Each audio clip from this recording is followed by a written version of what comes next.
ଆଜି ଅପରାହ୍ନରେ ମୟୂରଭଞ୍ଜ କରଞ୍ଜିଆରେ କାଳବୈଶାଖୀର ତାଣ୍ଡବ ଦେଖିବାକୁ ମିଳିଛି। କାଳବୈଶାଖୀ ପ୍ରଭାବରେ ଅଟୋ ଯାଇ ପଡ଼ିଲା ପୋଖରୀରେ। ଦୁଇ ଜଣଙ୍କର ଜୀବନ ଯାଇଥିବା ବେଳେ 4 ଜଣଙ୍କ ଅବସ୍ଥା ଗୁରୁତର ରହିଛି। କରଞ୍ଜିଆ ବ୍ଲକର 3ଟି ଗାଁ କିଆ, ପାଣପୋଷି, ମେଣ୍ଢାସିଙ୍ଗାରେ କାଳବୈଶାଖୀର ତାଣ୍ଡବ ଦେଖିବାକୁ ମିଳିଛି।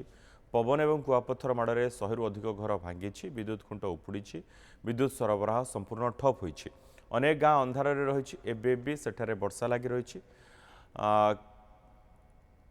ଲୋକେ ନାହିଁ ନଥିବା ଅସୁବିଧାର ସମ୍ମୁଖୀନ ହେଉଛନ୍ତି।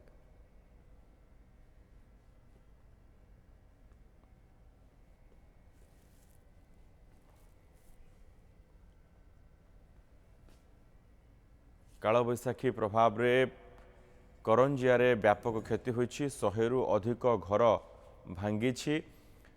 2 ଜଣଙ୍କ ଜୀବନ ଯାଇଥିବା ବେଳେ 4 ଜଣ ଗୁରୁତର ଆହତ ହୋଇଛନ୍ତି। ଲଲାଟେନ୍ଦୁ ପାତ୍ର ରହିଛନ୍ତି ସୂଚନା ସହିତ। ଲଲାଟେନ୍ଦୁ, ଏବେ ବି ବର୍ଷା ହେଉଛି?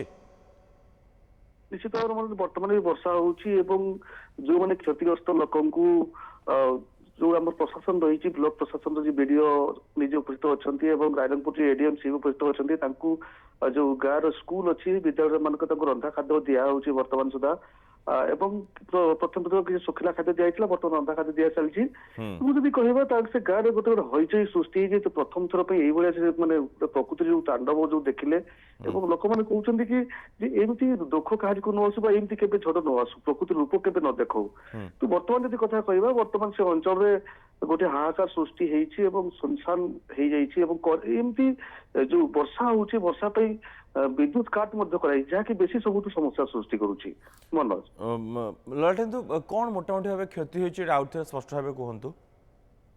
ଦେଖନ୍ତୁ, ଯେତେବେଳେ ସେ ଘୂର୍ଣ୍ଣିଝଡ଼ ଆସିଛି, ସେ ଗାଁ ମଧ୍ୟ ପ୍ରବେଶ କରିଛି। ସେ ଗାଁ ମାନଙ୍କର ଯୋଉ ଗଛ ସବୁ ଉପାଡ଼ି ପକେଇଛି ଏବଂ ଯୋଉ ଇଲେକ୍ଟ୍ରିକ ପୋଲ ରହିଛି ତାକୁ ଉପାଡ଼ି ପକେଇଛି। ତା ସହିତ ଯେତିକି ଘର ସବୁ ଛପର, ମ୍ୟାକ୍ସିମମ୍ ଘର ଛପର, ଗାଁର ଅଧା କହିଲେ ଚଳିବ, ଟୋଟାଲ ସେ ଛପର ସବୁ ଉଡେଇ ନେଇଯାଇଛି।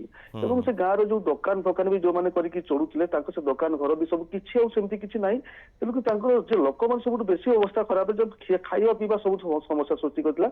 କିନ୍ତୁ ପ୍ରଶାସନ ତାଙ୍କୁ ପ୍ରଥମ ଶୁଖିଲା ଖାଦ୍ୟ ଦେବା ପରେ ରନ୍ଧା ଖାଦ୍ୟର ବ୍ୟବସ୍ଥା କରିଛି। ଯେହେତୁ କିଛି ଗୋରୁ ଗାଈ ମଧ୍ୟ ନିଖୋଜ ହେଇଥିବାର ସାମ୍ନାକୁ ଆସିଛି। ଏବେ ଯଦିଓ କିଛି ବର୍ତ୍ତମାନ ସୁଦ୍ଧା କୌଣସି ଆକଳନ କରାଯାଇନି, ଆସନ୍ତାକାଲି ସକାଳ ସୁଦ୍ଧା ତାର ସବୁ ଆକଳନ କରାଯିବ ବୋଲି ପ୍ରଶାସନ କହିଛି। ମନୋଜ, ବହୁତ ବହୁତ ଧନ୍ୟବାଦ ଲଲାଟେନ୍ଦୁ ସମସ୍ତ ସୂଚନା ପାଇଁ।